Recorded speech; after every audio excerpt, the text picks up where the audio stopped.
Hello aspirants, I welcome you all to the digital platform of the English Notebook. I am Chetan Raj Purohit, your English facilitator. तो इस session में आज हम लोग important 25-30 idioms का discussion करेंगे। Idioms के मीनिंग्स किस तरीके से हमें डिसाइफर करने हैं, किस तरीके से क्वेश्चंस एग्जाम में आएंगे, वो भी हम लोग डिस्कशन करेंगे। लेकिन हम लोग अभी जो सीक्वेंस में जो लेवल ऑफ इंपॉर्टेंस है उसके अकॉर्डिंग हम लोग इडियम्स को जानेंगे। तो यहां पर बस आप लोगों को पैसेंस के साथ में चीजों को सुनना है, उनके मीनिंग्स में बताऊं वो ध्यान रखना है, और किस तरीके से हमें इडियम्स के मीनिंग को गैस करना है, ये सारी चीजें आप लोगों को यहाँ सेशन में जानने को मिलेगी। तो यहां पर आपके सामने जो है फर्स्ट इडियम आपके सामने है a blessing in disguise. A blessing in disguise, देखो हम सिंपल से कॉम्प्लेक्स की तरफ बढ़ेंगे, ठीक है। फर्स्ट इडियम है अ ब्लेसिंग इन डिस्गाइज। थोड़ा सा मुझे लग रहा है ये विजिबल नहीं है। मैं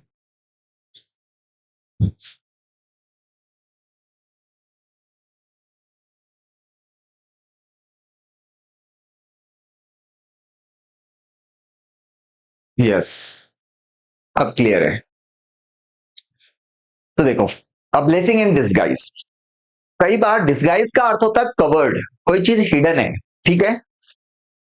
कई बार कोई चीज हमें उसके जो प्राइमा फेसी अगर हम देखें तो वो चीज हमें नेगेटिव अपीयर हो सकती है, गलत अपीयर हो सकती है।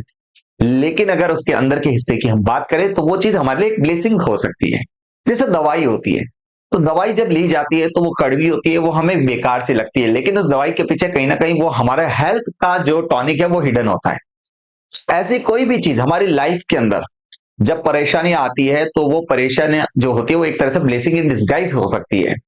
तो ब्लेसिंग इन डिस्गाइज होता है a good thing that seems bad at first, जो शुरुआत में हमें नेगेटिव नजर आए लेकिन लास्ट में वो हमारे लिए एक पॉजिटिव चीज जो है वो टर्न अप हो जाए, उसी को हम लोग कहते हैं टर्न आउट हो जाए, उसी को हम लोग कहते हैं ब्लेसिंग इन डिस्गाइज।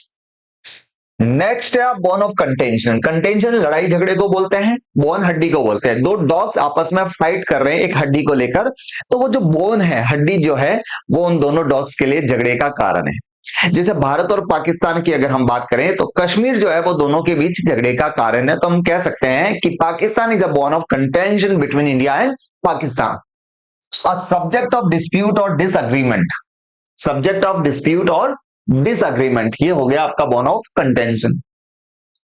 फिर आया है बर्निंग क्वेश्चन। बर्निंग जो जल रहा है, दहल रहा है। तो बर्निंग क्वेश्चन क्या होता है कि कोई भी ऐसी चीज जो अभी बहुत ज्यादा हाईलाइटेड है, जो काफी इंपॉर्टेंट है, जो काफी अर्जेंट है।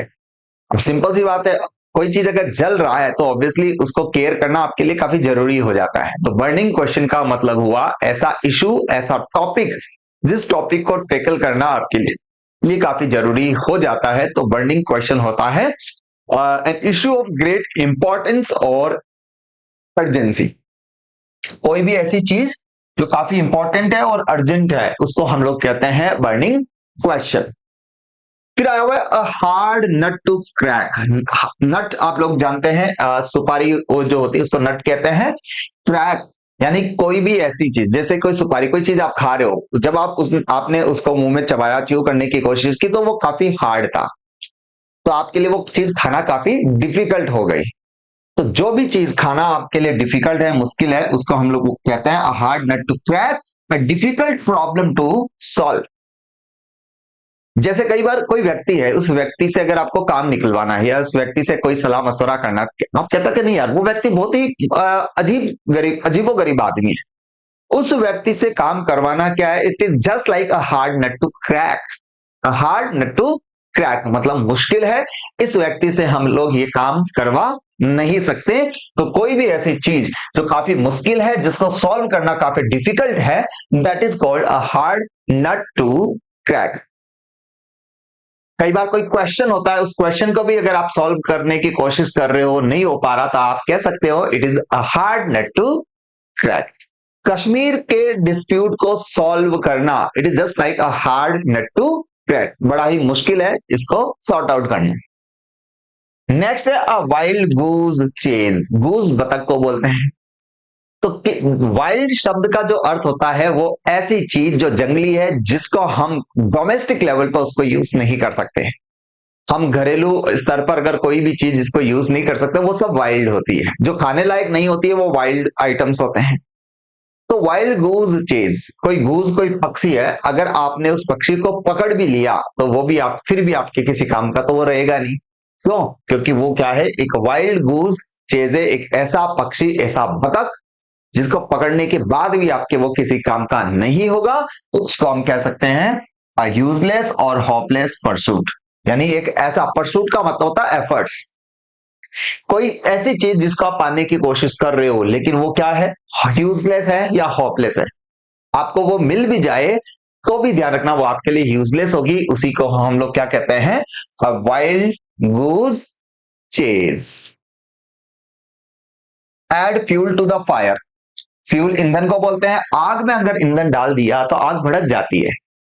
तो उसका मतलब होता है किसी भी मामले को वर्सन कर देना, खराब कर देना। मामला ऑलरेडी खराब था, उसको और ज्यादा खराब कर देना, उसी को बोलते हैं to add fuel to the fire. कोई व्यक्ति ऑलरेडी जैसे मान लो गुस्से में है, आपने उस व्यक्ति को ऐसी और कोई बात कह दी, वो व्यक्ति और भड़क गया, तब हम कह सकते हैं add fuel to the fire. You have added fuel to the fire. It means to worsen an already bad situation. कोई ऐसी सिचुएशन जो ऑलरेडी वर्स खराब थी, उसको आपने क्या कर दिया, और ज्यादा भड़का दिया, और ज्यादा खराब कर दिया। उसको हम लोग बोलते हैं add fuel to the fire. At the 11th hour. At the 11th our,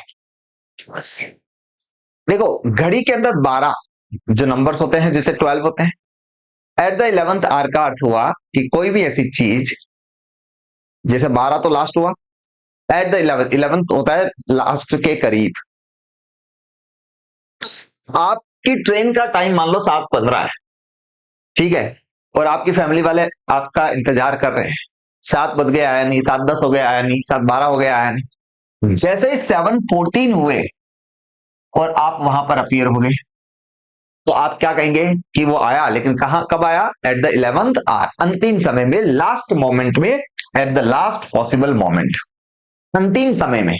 कई बार जैसे हम पेपर दे रहे हैं, एग्जाम दे रहे होते हैं, एमसीक्यू जो ओएमआर सीट होती है वो फिल कर रहे हैं, किसी क्वेश्चन का हमें आंसर नहीं आ रहा होता, हम लोग उसको छोड़ने की का प्लान कर लेते हैं।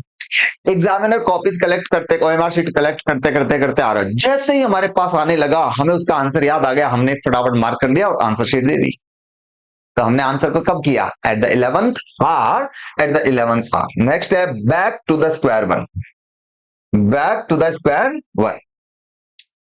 देखो स्क्वायर क्या होता है आप लोगों को पता है, जैसे चेस खेली जाती है तो चेस में स्क्वायर ही तो होते हैं। जैसे ही आप वापस स्क्वायर वन पे चले जाते हो, इसका मतलब आप शुरुआती स्टेज में चले जाते हो। तो back to the square one का मीनिंग होता है to start again from the beginning. I am going I am going back to the square one. It means मैं वापस जो शुरुआत है वो जीरो लेवल से कर रहा हूं। I am going I am going back to the square one. मैं शुरुआत कर रहा हूं दोबारा। तो यहां पर हो गया 8 इडियम्स अपने यहां पर देखे। नेक्स्ट की बात करते हैं, बीट अराउंड द बुश। बहुत कॉमन इडियम है, और जो अगर एग्जाम का लेवल बेसिक होता है तो उसके अंदर इडियम पूछा जाता है, ठीक है। बीट अराउंड द बुश का मीनिंग होता है कि जब आप डायरेक्ट बात न करके इधर उधर की बातें करते हो, उसको बोलते हैं beat around the bush. To talk random, बकवास बातें करना जो यूजलेस हो, इधर उधर की बातें। To avoid the main topic से अगर आप हट के बात कर रहे हैं तो it means you are beating around the bush. जब आप कोई डिस्कशन कर रहे हैं, सामने वाला इधर उधर की बातें कर रहा है, तो आप क्या कहते हैं उसको, don't beat around the bush, come to the point, main point पे आ जाओ। उसको क्या बोलते हैं, बीट अराउंड द बुश। और वही अगर इसके जस्ट ऑपोजिट की बात करें तो होता है to tell a long story in short. किसी भी डिटेल की कहानी को शॉर्ट में सुनाना, पॉइंट टू पॉइंट।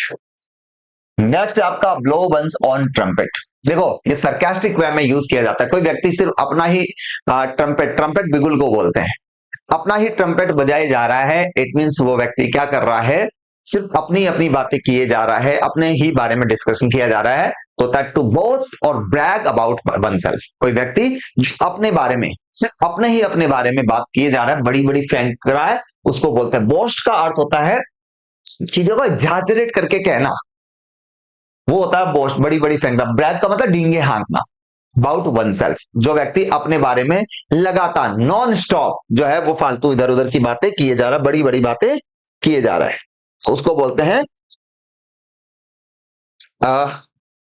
बोस्ट। चलिए नेक्स्ट देखो, फिर आया है break the ice. Break the ice, break ice को ब्रेक करने का अर्थ ये हुआ कि जब दो व्यक्ति, देखो आइस का जो रिलेशन होता है वो शांति खामोशी से होता है, एक सिंबल एक तरह से शांति या खामोशी का। अब कोई व्यक्ति अगर जैसे आइस को ब्रेक करे तो ऑब्वियसली सन्नाटा जो है वो खत्म होगा। तो ब्रेक द आइस होता है to initiate conversation in a social setting. जहां पर आपने बातचीत की शुरुआत की उसको बोलते हैं ब्रेक द आइस।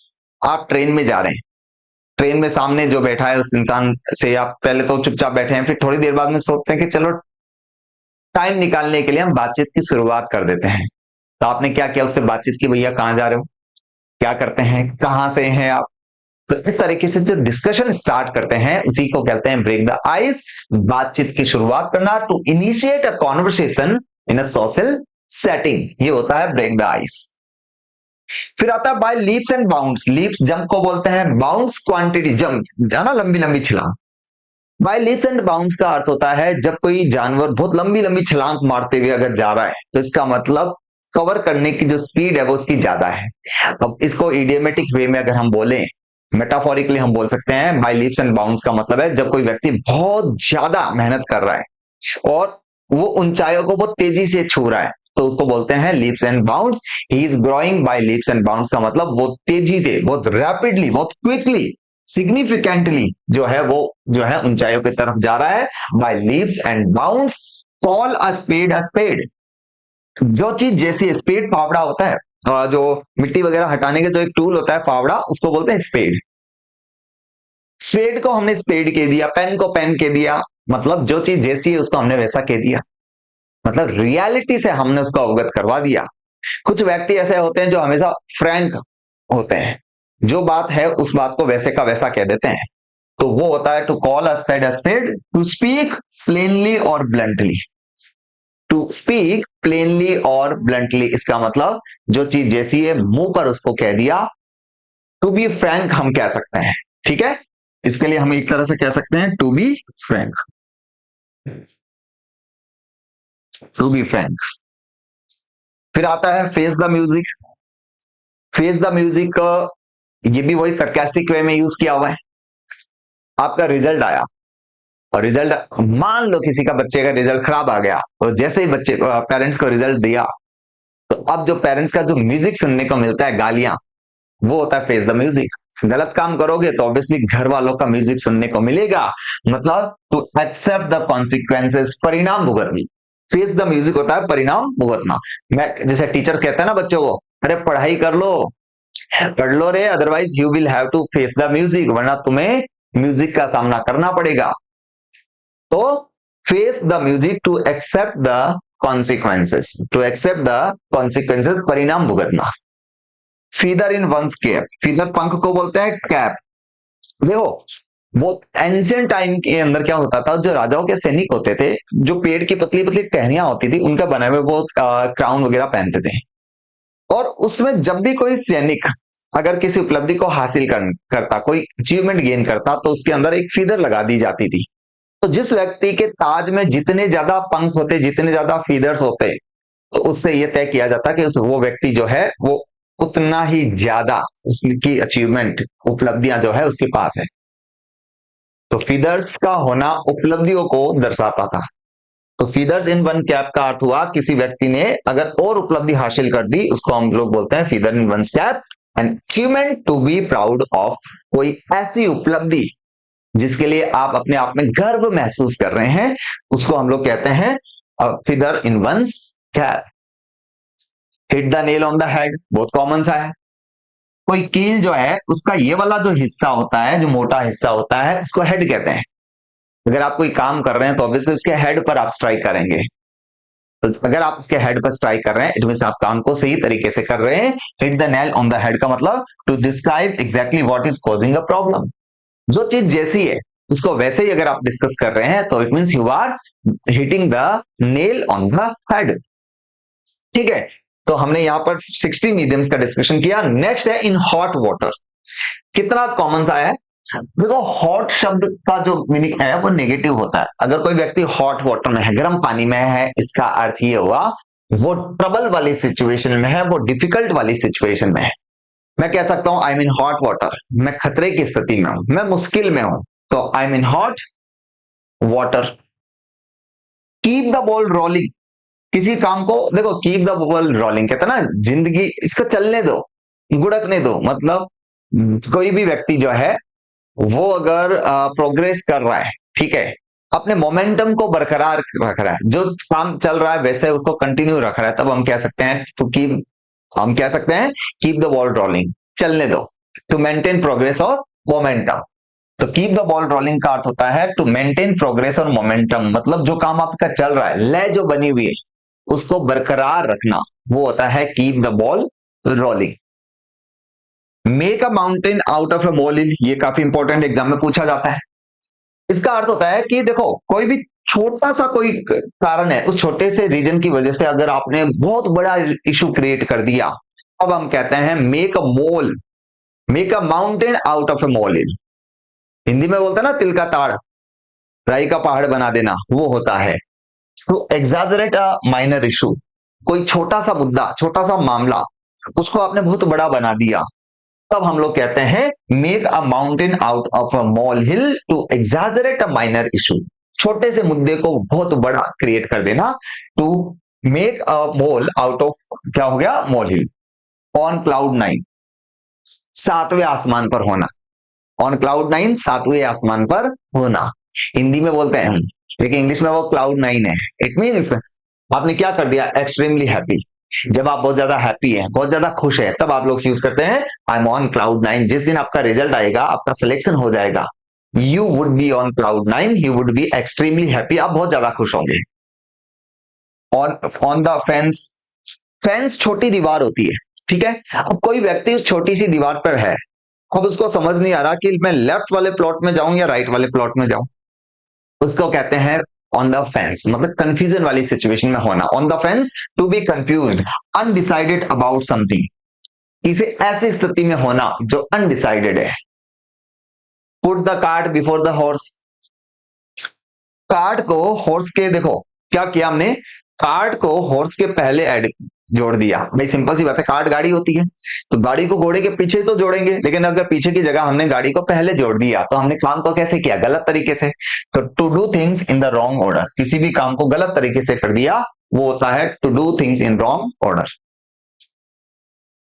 ठीक है, फिर आया देखो रीड बिटवीन द लाइन्स, दो लाइनों के बीच में। तो याद है जब हम स्कूल में थे तब हम क्या करते थे कि जो इंग्लिश की बुक होती थी, जो चैप्टर होता था, उसमें जो लाइंस होती थी उसके बीच में हम लोग हिंदी मीनिंग लिख देते थे। तो दो लाइन के बीच में जो मीनिंग लिखा हुआ होता था वो उसका हिडन मीनिंग होता था। तो रीड बिटवीन द लाइंस होता है to understand the hidden meaning of something, किसी भी चीज के हिडन मीनिंग को जानना, रीड बिटवीन द लाइंस। कई बार जैसे मैं बोलता हूं और आपने कुछ धीरे धीरे से ऐसा कुछ बोला, तो मैं कहूंगा मुझे सब पता है, I can read between the lines, I can read between the lines. To understand the hidden meaning, to understand the hidden meaning of something. Steal someone's thunder, अब किसी ने बहुत बड़ा काम किया लेकिन आपने उसके क्रेडिट को चोरी कर लिया, तो हम कह सकते हैं you have stolen his thunder. Thunder देखो गर्जना होती है, जब भी सिंपल सी बात है, गर्जना होती है, बादल जो आकाश में बिजली गरजती है, थंडर स्टॉर्म होता है, तो सबको सुनाई देता है। वैसे अगर आपने कोई अच्छा काम किया तो ऑब्वियसली सबको सुनाई देगा, सबको पता चलेगा। लेकिन अगर आपने उस चीज को ही चुरा लिया, इसका क्रेडिट आपने खुद ने ले लिया, तो वो होता है स्टील समवन्स थंडर। मैंने बचपन में एक मूवी देखी थी टार्जन द वंडर कार। उस मूवी के अंदर आपको याद होगा कि अजय कुमार, जो अजय देवगन जो था, उसने एक कार की डिजाइन बनाई जिसको लोगों ने रिजेक्ट कर दिया। लेकिन एक दिन उसको पता चला कि उसकी डिजाइन को किसी ने चुरा लिया, वो उन लोगों ने और अपनी तरफ से प्रेजेंट कर दिया। तो उन लोगों ने क्या किया, उन लोगों ने स्टील कर दिया, चोरी कर दिया his thunder to take credit for someone else idea. काम किया उसने था, लेकिन उसके आइडिया का क्रेडिट आपने ले लिया, तो वो हो गया steal someone's thunder. Take with a grain of salt, to be skeptical about something. Take with a grain of salt का अर्थ होता है, देखो एक हमारे यहाँ ऐसा माना जाता है, जैसे गांवों में ऐसा कहा जाता है कि जब आप कहीं जा रहे हो जहां पर थोड़ा सा भी भूत प्रेत या ऐसी नेगेटिव आत्माओं का जैसा आपको एहसास हो, तो राई बांधकर, कपड़े में थोड़ी सी राई बांध ली जाती है। वैसे इंग्लिश कल्चर के अंदर ये होता है कि जब आप कोई ऐसी चीज परफॉर्म कर रहे हैं तो आप क्या करते हैं, थोड़ा सा सॉल्ट अपने पास रख लेते हैं। उसी से रिलेट होकर ये डिम बन गया कि अगर आपको किसी चीज का डाउट हो, किसी चीज को आप शंका की नजर से देख रहे हो, डर की, खौफ की नजर से देख रहे हो, तब आप बोलते हो take with a grain of salt. मैंने उसके प्रपोजल को एक्सेप्ट तो किया, but with a grain of salt, शंका की नजर से। स्केप्टिकल होता है doubtful situation. Under the weather, मौसम की चपेट में आ गया तो ऑब्वियसली वो व्यक्ति फीलिंग सिक, बीमार सा महसूस कर रहा है। और वैन फिक्स फ्लाई, देखो मैंने कहा कि चलो ये काम जो है, I will return your money but when pigs fly, मैं उस मोमेंट पर आपको पैसे दूंगा जब ये काम होगा। तो वैन पिग्स फ्लाई का अर्थ हुआ, पिग्स आपको पता है जो पिग्स क्रीचर्स, एनिमल है, सुअर, वो उड़ने से रहे नहीं और वो काम होने वाला है नहीं। तो वैन पिग्स फ्लाई का अर्थ होता है something that will never happen, कोई ऐसा एक्शन जो कभी होगा ही नहीं। जैसे कोई व्यक्ति है जो किसी से पैसे ले लेता है और वापस देता ही नहीं है, और आप मान लो आपसे पहली बार उसने पैसे मांगे, आपने दे दिए, अब दूसरा व्यक्ति कहेगा देख लेना ये व्यक्ति तुम्हारा पैसे नहीं देगा, he will return your money only when pigs fly. It means you are not going to get your money back, आपको वापस अपने पैसे मिलने वाले रहे नहीं, तो होता है ऑन व्हेन पिग्स फ्लाई। और उसके बाद नेक्स्ट इडियम की तरफ बढ़ते हैं, बर्न द मिडनाइट ऑयल। अगर आप मिडनाइट तक ऑयल को बर्न कर रहे हैं, इट मींस आप देर रात तक पढ़ाई कर रहे हैं, तो बर्न द मिडनाइट ऑयल होता है वर्क और study late into the night, देर रात तक पढ़ाई करना। बाय लीप्स एंड बाउंड्स पढ़ लिया very rapidly. Cost N arm and a lag, कोई काम किया, उस काम की कीमत आपको चुकानी पड़ी, आपको एक हाथ गंवाना पड़ा, एक पांव गंवाना पड़ा, तो इसका मतलब काफी हैवी एक्सपेंसिव आपको वो घटना पड़ी। तो cost N arm and a lag का मतलब ये हुआ कि ऑल्दो मेरी ये डील तो साइन हो गई, लेकिन it cost me N arm and a leg, ये काफी महंगी डील मुझे पड़ी है। जैसे विराट ऋषभ पंत को जो जो बिडिंग हुई थी उसके अंदर गोयनका साहब ने ले तो लिया, लेकिन it cost him an arm and a leg, काफी महंगा जो है वो उनको वो डील पड़ी है। ठीक है, चलिए नेक्स्ट देखो, लीव नो स्टोन अनटर्न, आपने कोई भी ऐसा पत्थर नहीं छोड़ा जिसको आपने अनटर्न नहीं किया, इसका मतलब आपने हर संभव प्रयास किया है। सिट ऑन द फेंस, अभी थोड़ी देर पहले भी हमने देखा था, एक अनडिसाइडेड सिचुएशन में रहना, मतलब आप कंफ्यूज, आप तय नहीं कर पा रहे आप किधर जाने हैं। और ब्रिंग टू लाइट का अर्थ होता है रिवील टू और डिस्क्लोज, ब्रिंग टू लाइट रोशनी में लेकर आने का मतलब है आपने उसको उजागर कर दिया, आपने उसको डिस्क्लोज कर दिया। और लास्ट कुछ इडियम्स है, बाय हुक और बाय क्रुक, हुक और बाय क्रुक का अर्थ होता है चाहे तरीका सही हो चाहे गलत हो। पॉलिटिक्स में क्या होता है, तरीका चाहे सही हो चाहे गलत हो, जो राजनेता है वो अपने उस काम को अचीव करना चाहता है। तो बाय फेयर मींस फेयर और अनफेयर, बाय एनी मींस, किसी भी तरीके से। मैं चाहता हूं कि I want to earn money, मतलब कहा जाता है, लोग ऐसा कहते हैं, I want to earn money by hook और बाय क्रुक, तरीका चाहे अच्छा हो चाहे बेकार हो, बाय हुक और बाय क्रुक वो होता है by any means. Hit below the belt, अगर किसी को बेल्ट के नीचे प्रहार अटैक कर रहे हैं, स्ट्राइक कर रहे हैं, तो हम काम को गलत तरीके से कर रहे हैं, तो इसका अर्थ होता है अनफेयरली और डिसरिस्पेक्टफुली। आपको कोई ऐसी बात नहीं करनी चाहिए जो बिलो द बेल्ट हो, मतलब गलत हो, नेगेटिव हो और अनफेयर हो। इन ब्लैक एंड व्हाइट का रिलेशन आपको पता है भाई, return black and white, everything should be in black and white का मतलब सब कुछ रिटर्न फॉर्म में होना चाहिए। Pass the buck, pass the buck, shift responsibility या ब्लेम को शिफ्ट करना। कोई ब्लेम आप पर लगाया, आपने कहा ये गलती नहीं मेरी नहीं, ये गलती उसकी है, तो आपने क्या कर दिया, रिस्पॉन्सिबिलिटी को शिफ्ट कर दिया, pass the buck. Take the bull by the horns, अगर किसी बुल, एक सांड भागते हुए आ रहा है और आपने उसको फेस किया, उसके सींग पकड़कर आप खतरे का सामना कर रहे हैं, लेकिन बोल्डली उसके सामने से, तो होता है किसी भी खतरे को, चैलेंज को बोल्डली फेस करना, face a challenge boldly. Bury the hatchet बहुत कॉमन इडियम है, बैरी द हैशेट, अर्थात कुल्हाड़ी को आपने जमीन में गाड़ दिया। इसका अर्थ हुआ कि दो लोग आपस में जब लड़ाई करने के लिए आ रहे थे, तो एक दूसरे पर अटैक कर रहे थे, तो आपने वो जो कुल्हाड़ी थी, तो जैसे ही आप अटैक कर रहे थे तो आपको पता चला अरे ये तो मेरा भाई है, ये मेरा दोस्त है, तो आपने क्या किया, जो काम था वो एक्टिविटी थी उसको रोक दिया। It means you have buried the hatchet, आपने क्या कर दिया, किसी लड़ाई झगड़े को क्या कर दिया, बैरी कर दिया, दफना दिया। और लास्ट है keep the wolf from the door, avoid starvation और पॉवर्टी। इडियमेटिक एक्सप्रेशन है, गरीबी को, भुखमरी को दूर रखने के लिए इडियम आता है keep the wolf from the door. तो ये 40 इडियम्स है, बढ़िया से रिवाइज कर लेना, एग्जाम के अंदर ये बार बार पूछे जाते हैं, अगर पेपर का लेवल इजी बनता तो बाकी और भी एडवांस लेवल के इडियम्स मैं आपको करवाऊंगा। कम से कम ये 40 इडियम्स तो आपके लिए ध्यान रखना इंपॉर्टेंट है, एनी हाउ आप लोगों को ये प्रिपेयर करनी है। बाकी इसकी पीडीएफ भी मैं शेयर कर दूंगा, बाकी और भी कई इडियम्स करेंगे जो आपको देखो कम कंटेंट देंगे लेकिन इंपॉर्टेंट। मेरा टारगेट क्या है कि मान लो मैं आपको जैसे 500 इडियम पढ़ा दूं, समझना इस बात को, 500 इडियम पढ़ाने के बाद भी कि एग्जाम में जो आपके क्वेश्चन के करेक्ट होने के जो परसेंटेज है वो मान लो बनते हैं 20% या 50%। 50% ही बनता है कि आपके एग्जाम में क्वेश्चन करेक्ट हो सकता है, लेकिन वही अगर मैं आपको मान लो 60-70 इडियम्स करवा दूं या 100 इडियम करवा दूं, तो 100 इडियम्स करवाने के बाद भी जो परसेंटेज है वो 50 रहता है, मतलब 50% है कि क्वेश्चन सही भी हो सकता है और गलत भी हो सकता है, तो बेटर कौन सा है, 100 करना एक बार एग्जाम के पॉइंट ऑफ व्यू से।